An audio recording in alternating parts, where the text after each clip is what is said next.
general agenda is based on the notion of context. Architecture is not landed from nowhere.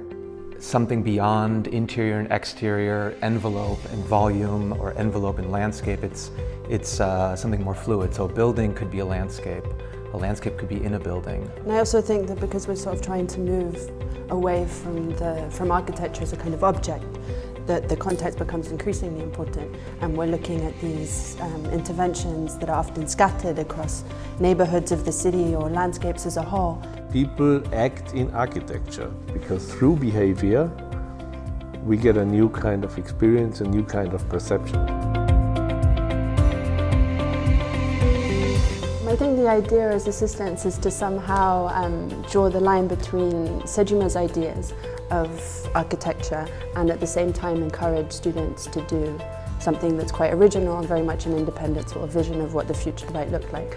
Looks at that diverse cloud and tries to help the student to build up a character and to help to figure out what are the strengths of a person, because the program that we sculpt for them has to react to that diversity. What we're trying to avoid is the idea that models are really only presentation objects. And actually a lot of our ideas, they spring in this initial phase when we quickly go into model making that helps us to abstract the site. I think the sort of hapticity of working with actual built materials in a physical model brings a kind of intimacy with the project that you don't get in the digital.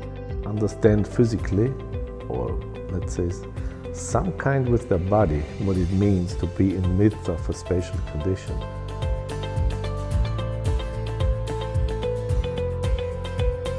Especially young people coming from different cultures bring in so many other interesting aspects. Try to challenge the idea of finding your own individual way. Each student or each group kind of develops a kind of their own matrix. They use as a kind of a reading tool to understand the context.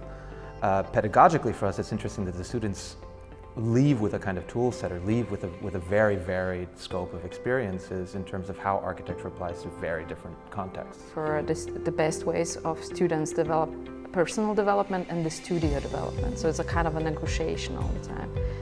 And I think that that's one of the advantages of a sort of masterclass kind of environment where you're with the same professor for 3 years, is that you really do get to the very core of understanding their design approach, and that then you can go beyond it.